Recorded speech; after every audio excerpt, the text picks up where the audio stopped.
Hello friends, welcome back everyone, welcome to my channel. तो चलिए एक और प्रैक्टिस सेट लगाते हैं और ये होगा वर्ल्ड ज्योग्राफी का प्रैक्टिस सेट नंबर 14।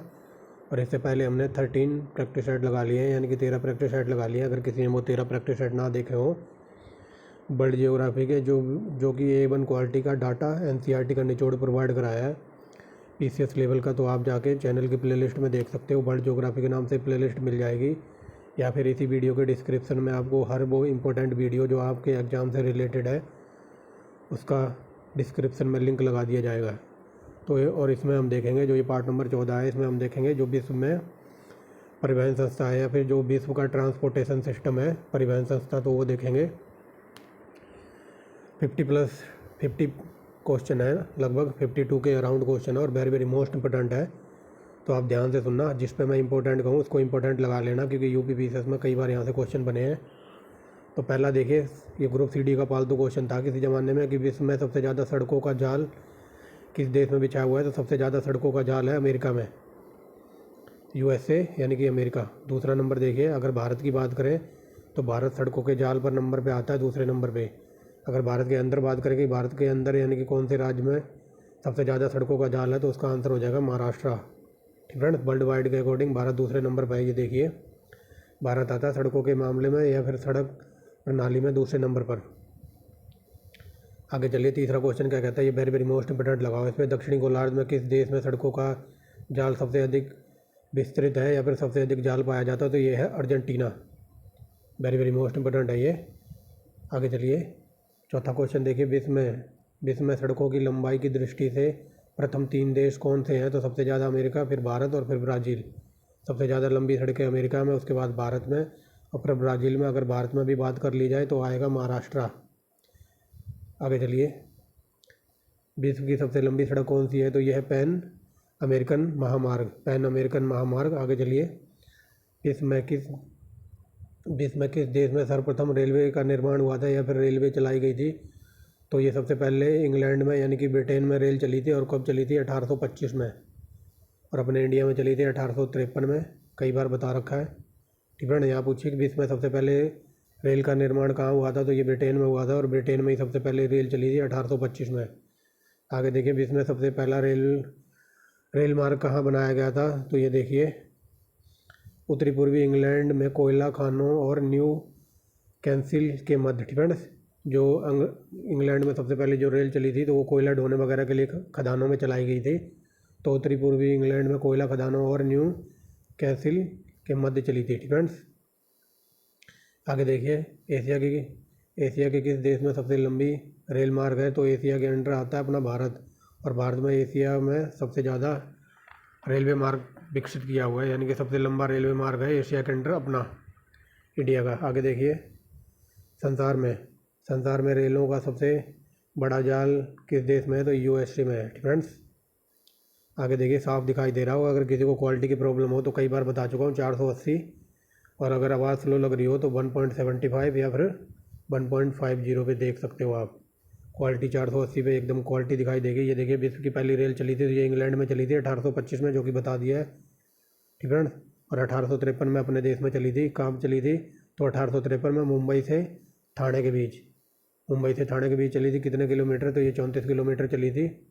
और कई बार ये पूछ लेता है, और कई बार क्या है, और मैं जितनी बार ये रेलवे का अपने इंडिया की रेलवे की बात आती है तो मैं हर बार डिटेल में ही बताता हूँ। कई बार ये पूछ लेता है किसके कार्यकाल में चली थी, तो झंडूबाम डलहौजी के काल में चली थी। 1853 में चली थी, मुंबई से ठाणे के बीच चली थी, 34 किलोमीटर चली थी। और क्या बता दूँ, और कई बार ये पूछ लेता कि भारत में जो डाक व्यवस्था, तार लाइन वगैरह, तो 1854 में चला था अपने इंडिया में डाक कह लो या तार व्यवस्था। पहले तार वगैरह चलता था ना, डाक वगैरह, तो उसी डाक तार वगैरह की व्यवस्था 1854 में सबसे पहला कलकत्ता से आगरा के बीच में तार व्यवस्था स्टार्ट हुई थी 1854 में। 53 में रेल चली थी। और कई बार ये PCS वगैरह में डीप में पूछ लेता है कि भारत में जो पहली रेल चली थी तो उसकी पटरियाँ वगैरह कौन सी कंपनी ने बिछाई थी, तो वो एक प्राइवेट कंपनी थी, ग्रेट पेंसिलवेनिया रेलवे कंपनी थी। ठीक फ्रेंड्स, याद रखेंगे। अगर और भी UPSC लेवल की बात करूँ तो कई बार क्वेश्चन अगर डीप में पूछ ले कि भारत में सबसे पहले रेल चलाने का प्रस्ताव कहाँ आया था, तो ये आया था मद्रास में, यानी कि चेन्नई के मद्रास में आया था। तो उसमें मतलब रेल का इंजन नहीं था उस टाइम, बट उस रेल के डब्बों को घोड़े खींचने वाले थे, बट वो प्रस्ताव मद्रास में आया था, तो मद्रास की जो अंग्रेज़ गवर्नमेंट थे तो उन्होंने इसको मंजूरी नहीं दी थी। मतलब जो ब्रिटेन में जो इंग्लैंड की सरकार बैठी थी ना, तो मद्रास में उन्होंने रेल चलाने के लिए कहा था सबसे पहले, बट उस रेल में इंजन नहीं लगा होता था, तो इंजन की जगह उसमें जो डब्बे खींचते वो घोड़े खींचते। बट जो ब्रिटेन की सरकार बैठी हुई थी इंग्लैंड में, तो उन्होंने मद्रास में ये कार्य करने से या फिर ऐसे घोड़े द्वारा रेल चलाने से उन्होंने मना कर दिया था। फिर 1853 में चली थी इंजन वाली फ्रेंड्स, तो याद रखेंगे। आगे चलिए, विश्व में प्रथम रेलगाड़ी किसके मध्य चली थी, तो ये स्कॉटन और डार्लिंगटन के बीच में चली थी फ्रेंड्स, स्कॉटन और डार्लिंगटन के बीच में चली थी। आगे चलिए, ये देखिए ऊपर ऑप्शन है ना, तो इनको भी मैं डिफाइन कर सकता हूँ। जो विश्व की सबसे लंबा रेलवे मार्ग है तो वो है रूस का साइबेरियन ट्रांस साइबेरियन मार्ग, और वो लगभग 93 कुछ है फ्रेंड, 9300 किलोमीटर कुछ है, जो कि हम आगे देखेंगे। अगर ये पूछ ले ट्रांस साइबेरियन रेल मार्ग की लंबाई कितनी है, तो 9300 कुछ है, जो कि हम आगे देखेंगे। अगर ये पूछ ले जो ट्रांस साइबेरियन रेल मार्ग है तो वो किस किस को जोड़ता है, तो लेनिनग्राद को व्लादिवोस्तोक को जोड़ता है। याद रखना, लेनिनग्राद से व्लादिवोस्तोक तक को जोड़ता है। ये एकदम डीप में क्वेश्चन है, और एक बार यूपीपीसीएस में यहाँ से क्वेश्चन पूछ लिया था कि जो ये लेनिनग्राद से और जो व्लादिवोस्तोक को जो ये रेल चलती है, तो इनमें कौन सा शहर बीच में नहीं पड़ता है फ्रेंड्स, तो आई थिंक इसमें सीचा नाम का एक शहर है फ्रेंड। इतनी बात याद रखना, बाकी इतना याद रखना कि ये क्या कहते हैं, लेनिनग्राद से व्लादिवोस्तोक को जोड़ता है। क्या हो गया ये, तो चलिए फ्रेंड्स, बीच में कोई इंटरप्ट कर रहा था, तो अब चलिए फ्रेंड्स, जो विश्व में पहली रेल चली थी वो स्कॉटन और डार्लिंगटन के बीच में चली थी, इतना याद रखना। कई बार ये पूछ लेता है कि वैंकूवर को, मतलब अमेरिका के, और जो ये कनाडा में वैंकूवर वगैरह पड़ता है, तो ये किसके द्वारा जोड़ा जाता है फ्रेंड्स, तो ये हम बाद में देखेंगे अभी आगे फ्रेंड्स। यहाँ से क्वेश्चन बनता है, तो इसीलिए मैं थोड़ा डीप में ले चल रहा हूँ। आगे देखिए, विश्व की सबसे लंबी प्रायद्वीपीय रेल कौन सी है, तो ये है ट्रांस साइबेरियन मार्ग, जो अभी ऊपर बता रहा था फ्रेंड्स। ये विश्व की सबसे लंबी महाद्वीपीय रेलवे है फ्रेंड्स, ट्रांस साइबेरियन रेलवे। और जो अभी बता रहा था ना, जो कनाडा से और वो वैंकूवर के बीच चलती, तो ये है वो कैनेडियन पैसिफिक रेलवे मार्ग, जो कि हम आगे देखने वाले हैं। तो ये देखिए, ट्रांस साइबेरियन रेल की कुल लंबाई है ये 9332 फ्रेंड, ये बता दी मैंने, लगभग 9300 आप ऑप्शन में लगा सकते हैं। ट्रांस साइबेरियन रेलवे मार्ग कहाँ से, तो ये बता दिया है फ्रेंड, कहाँ से कहाँ तक है, तो ये लेनिनग्राद से व्लादिवोस्तोक तक को जोड़ता है। वेरी वेरी मोस्ट इंपॉर्टेंट है ये, यहाँ से यूपीपीसीएस में कई बार क्वेश्चन स्टेट बीसीएस में बन जाते हैं, और ग्रुप सीडी के तो फालतू क्वेश्चन है ये। कई बार ये पूछ लेता है कि जो ट्रांस साइबेरियन रेलवे मार्ग है तो ये कहाँ पर पड़ता है, तो ये रूस वगैरह में पड़ता है। रूस के बरकोयान शहर वगैरह है, जो सबसे ठंडा इलाका है, तो रूस में पड़ता है ये ट्रांस साइबेरियन फ्रेंड। और ये किसको जोड़ता है, जो ये लेनिनग्राद को व्लादिवोस्तोक से जोड़ता है। आगे देखिए, निम्नलिखित में से कौन सा कथन असत्य है फ्रेंड, तो गलत बताना है। तो चलिए देखिए, ट्रांस साइबेरियन रेल मार्ग विश्व का सबसे लंबा है, तो ये बता दिया, इसकी लंबाई है 9332 किलोमीटर। ये देखिए, यह रेल मार्ग पीटर्सबर्ग और व्लादिवोस्तोक को जोड़ती है, ये सही है। ये देखिए, रीगा इस रेलवे मार्ग का प्रमुख स्टेशन है, तो ये गलत है, और ये यूपीपीसीएस का पूछा हुआ क्वेश्चन है फ्रेंड्स। 3-4 ऑप्शन और थे, तो इसमें वो रीगा भी था, तो ये रीगा मतलब इस रेलवे लाइन पे नहीं पड़ता है फ्रेंड्स, यानी कि इसका स्टेशन वगैरह ये रीगा इस रेलवे लाइन के अंतर्गत नहीं आता फ्रेंड्स, समझ के हो गया। आगे चलिए, अब देखते हैं फ्रेंड, जो कैनेडियन की बात हो रही थी, निम्नलिखित में से कौन ट्रांस महाद्वीपीय रेल मार्ग वैंकूवर को हैलिफैक्स से जोड़ता है, तो ये कैनेडियन पैसिफिक रेलवे मार्ग है फ्रेंड, ये वेरी वेरी मोस्ट इंपॉर्टेंट है। वैंकूवर को हैलिफैक्स से जोड़ता है, तो ये कैनेडियन पैसिफिक रेलवे मार्ग। आगे देखिए, जब भी मैंने ऑस्ट्रेलिया को आपको महाद्वीप पढ़ाया होगा, तो डिटेल में एक बात ज़रूर बताई होगी।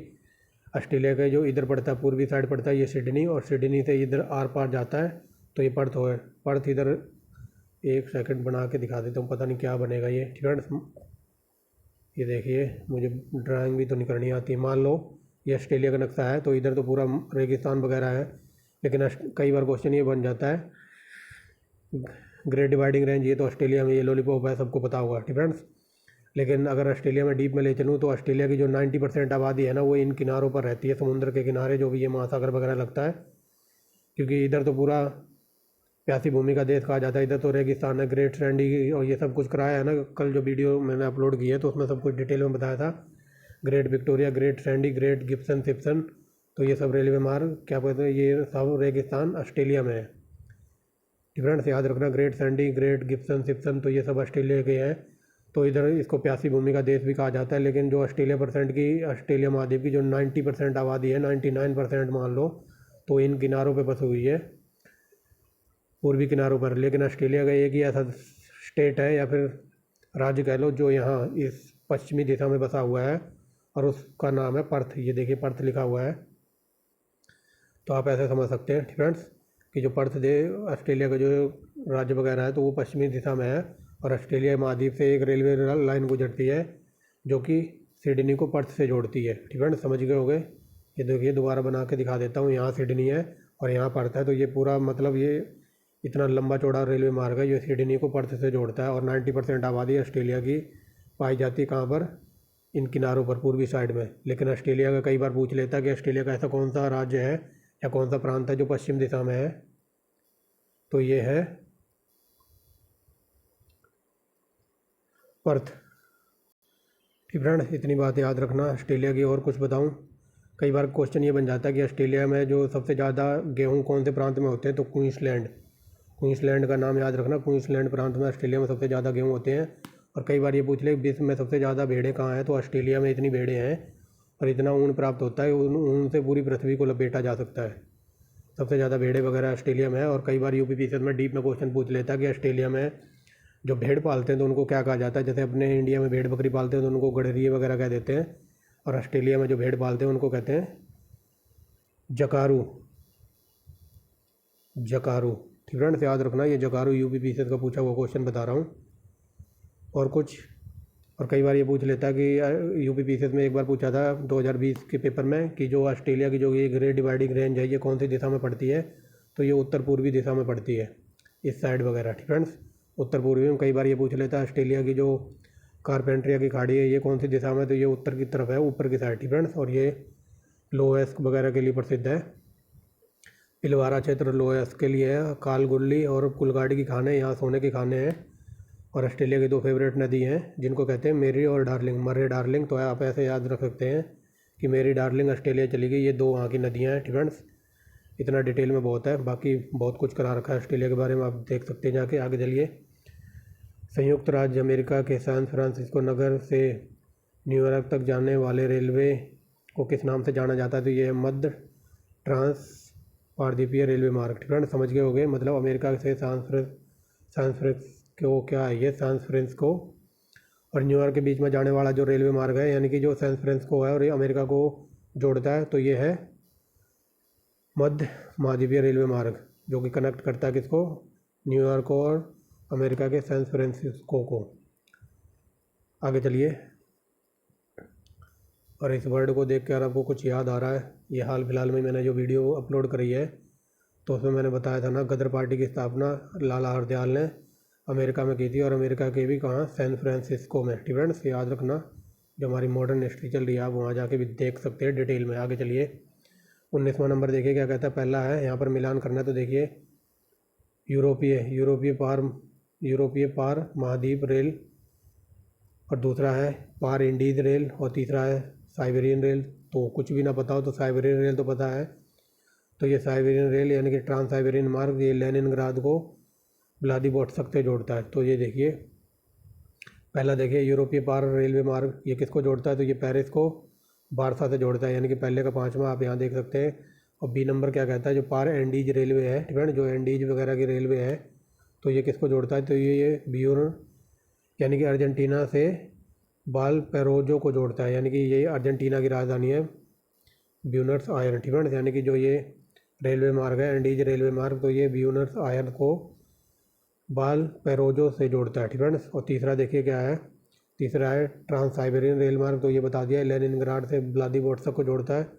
और चौथा डी नंबर पे क्या है, ओरिएट एक्सप्रेस रेल। तो ओरिएट एक्सप्रेस रेल यह है पेरिस से इस्तांबुल के बीच में चलती है। फ्रेंड्स यानी कि पेरिस से इस्तांबुल जाओगे तो ये रेल है ओरिएटेड रेल।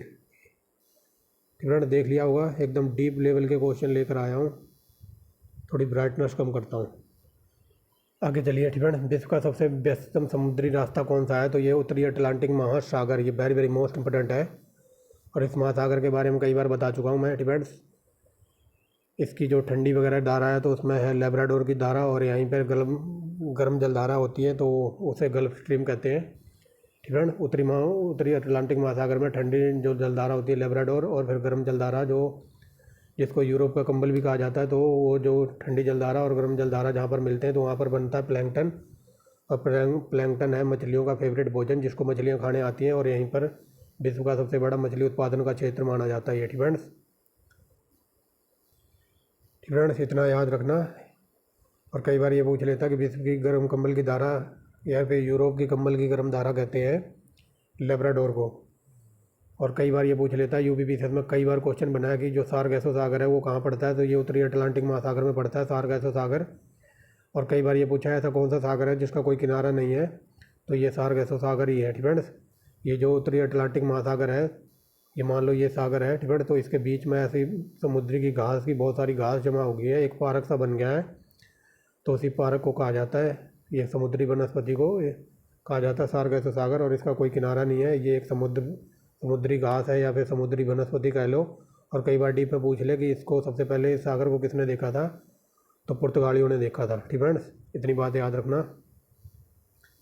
आगे देखिए थोड़ा बड़ा करते हैं।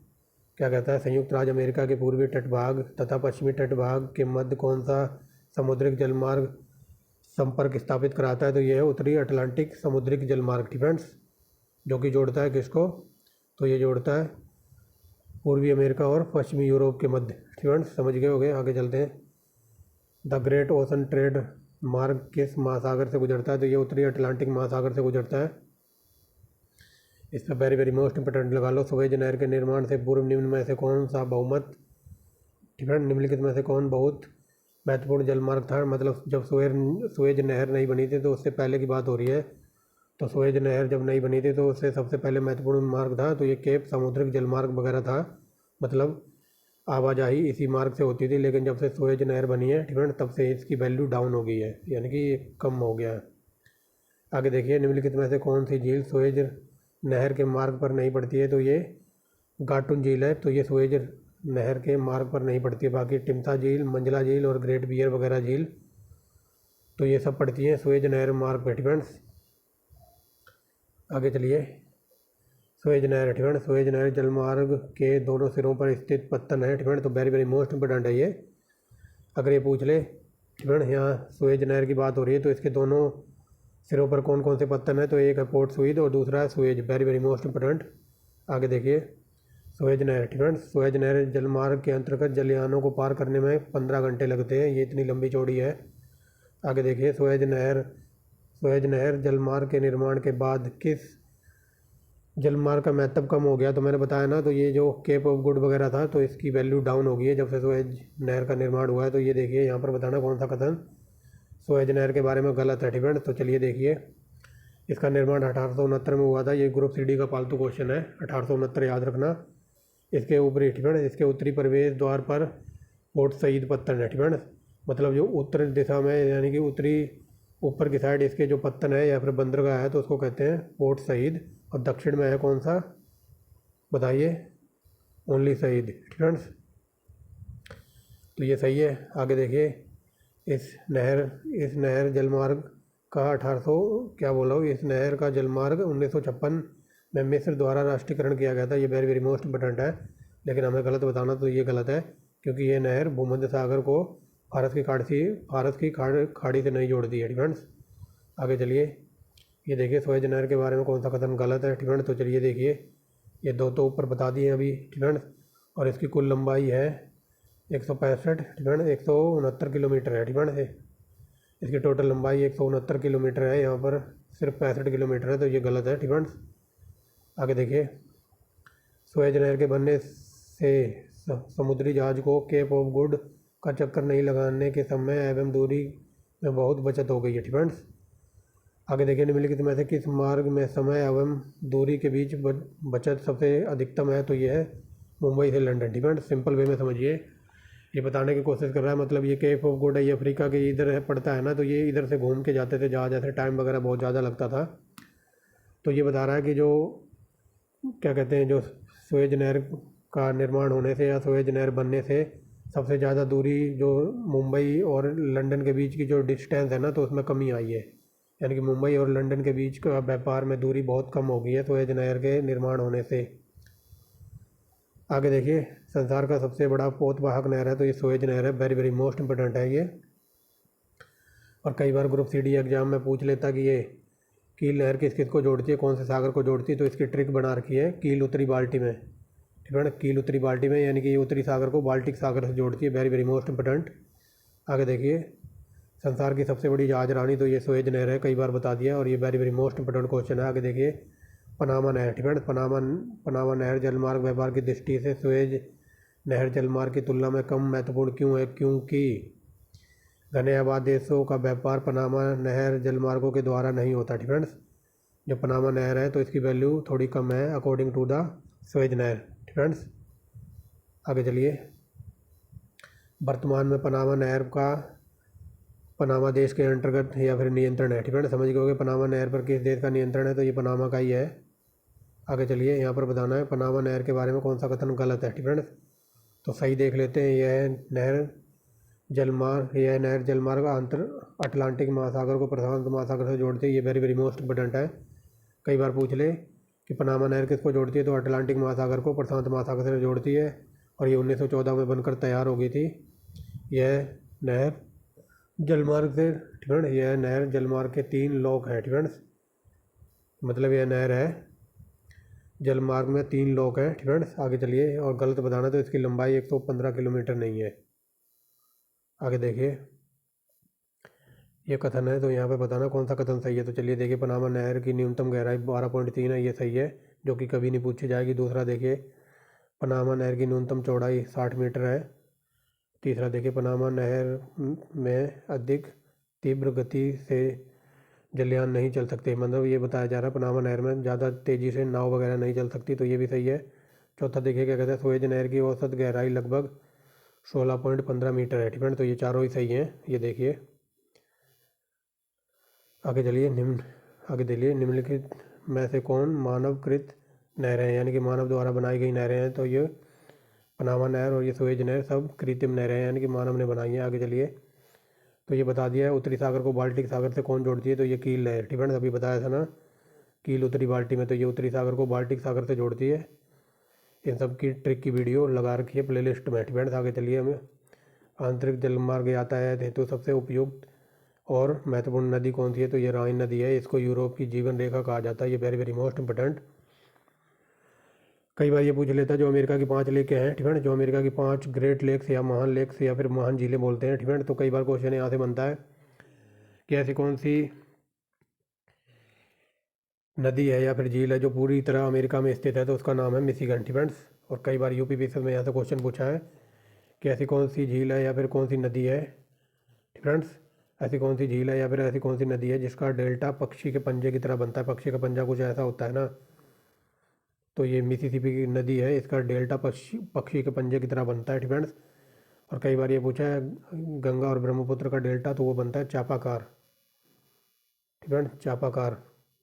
याद रखना, पक्षी के पंजे की तरह डेल्टा बनाती है मिसिसिपी। यूपी पीसीएस में कई बार पूछा है वांगो, इसको चीन का शोक कहा जाता है, और ये कांगो नदी विषुवत रेखा को 2 बार काटती है, वेरी वेरी मोस्ट इंपॉर्टेंट। राइन नदी को यूरोप की जीवन रेखा कहा जाता है। और कई बार ये पूछ लेता है मकर रेखा को 2 बार कौन काटती है, तो वो है लिम्पोपो नदी। एकदम डिटेल में चल रहे हैं।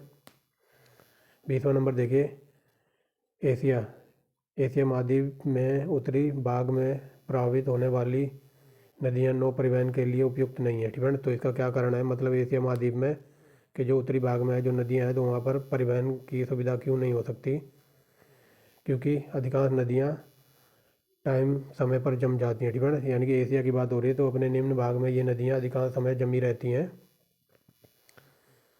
अब देखिए 5-7 क्वेश्चन हो रहे हैं बस, ठीक है। आगे देखिए, विश्व का सबसे व्यस्तम महत्वपूर्ण अंतस्थलीय जलमार्ग कौन सा है, तो ये उत्तरी अमेरिका का महान झील मार्ग, ठीक है। उत्तरी अमेरिका की जो 5 झीलें हैं, तो ये सबसे अंतस्थलीय जलमार्ग है, व्यस्ततम, ठीक है, याद रखना। और ये कई बार बता दिया, जो यूरोप की नदी है ये राइन नदी, इसको यूरोप की जीवन रेखा कहते हैं, फ्रेंड्स। और यहाँ पर इस नदी पर एक रोटरडम बंदरगाह का है, जो कि कई बार पूछा। आगे चलिए दूसरा क्वेश्चन देखिए क्या कहता है। निम्नलिखित में से किस महाद्वीप में आंतरिक जलमार्ग का विकास सबसे ज़्यादा हुआ है? तो यूरोप में हुआ है। आगे देखिए, मुंबई से कहाँ जाने के लिए सुएज नहर जलमार्ग से होकर गुजरना नहीं पड़ेगा? तो सुएज डिफेंस। मुंबई से सुएज नहर जाने के लिए सुएज पोर्ट पर जाना नहीं पड़ेगा, क्योंकि ये सुएज पोर्ट अभी बताया था ना, ये दक्षिणी दिशा में यानी कि नीचे पड़ता है और उत्तरी साइड में पड़ता है। उत्तरी साइड में पड़ता है। सही डिफेंस, समझ गए होगे। आगे देखिए, Cape of Good defence, Cape of Good Hope defence, Cape of Good Hope defence, Cape of Good Hope समुद्री मार्ग को जलयानों के लिए पिछले कुछ दिनों में काफ़ी महत्वपूर्ण माना जाने लगा है। तो इसका क्या कारण है? तो देखिए इसका क्या कारण है डिफेंस। दक्षिणी अफ्रीका राज्यों में विकसित होने के साथ इस जलमार्ग में होने वाले व्यापार में अत्यधिक वृद्धि हुई है। दूसरा देखिए, सुएज नहर जलमार्ग पर लिया जाने वाला टोल बहुत अधिक होता है डिफेंस। आगे देखिए, बड़े बड़े तेल वाहक जहाज या कंटेनर डिफेंस, कंटेनर बोलो या फिर यहाँ पर लिखा है टैंकर डिफेंस, तो कुछ भी बोल सकते हो आप। तो बड़े बड़े तेल वाहक जहाज, कंटेनर या फिर टैंकर संकीर्ण तथा अपेक्षाकृत कम गहरी सुएज नहर से यात्रा नहीं कर सकते। तो ऑप्शन नंबर डी, ये तीनों सही हैं। आगे देखिए, विश्व में सबसे लंबी गैस की पाइपलाइन है? तो ये ट्रांस कनाडा की गैस पाइपलाइन सबसे लंबी है। आगे देखिए, छठा नंबर क्या कहता है। निम्नलिखित में से किस देश की पाइपलाइन की लंबाई वहाँ के रेल मार्गों की लंबाई से भी अधिक है? तो ये है यूएसए की तेल पाइपलाइन। पोर्ट कॉल डिफेंस, निम्नलिखित में से कौन पोर्ट ऑफ कॉल का उदाहरण नहीं है? तो ये अबादान शहर है डिफेंस, ये इनसे बहुत दूर है डिफेंस।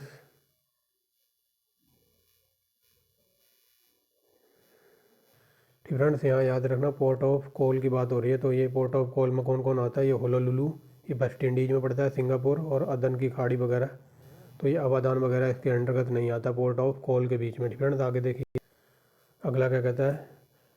प्राचीनतम प्राचीनतम अंतर्राष्ट्रीय एयरलाइन कौन सी है? जो डच एयरलाइंस है डिफरेंट, जो डच एयरलाइंस वगैरह है डच, उसका नाम है KLM डिफरेंट। जो KLM एयरलाइंस वगैरह है ये सबसे प्राचीनतम एयरलाइंस है। और कहाँ की है? तो ये डच, जो हॉलैंड वगैरह या नीदरलैंड की है डिफेंस। आगे चलिए, जर्मनी का मुख्य मार्ग डिफेंस, जर्मनी का मुख्य मार्ग सड़क नेटवर्क को क्या कहते हैं? तो इसको कहते हैं ऑटोबान डिफेंस, ऑटोबान। तो ये लगभग 52 क्वेश्चन थे डिफेंस, 2 प्रैक्टिस सेट थे 20-20 के और ये 12 क्वेश्चन ये। तो ये 52 क्वेश्चन थे A1 क्वालिटी के डिफेंस।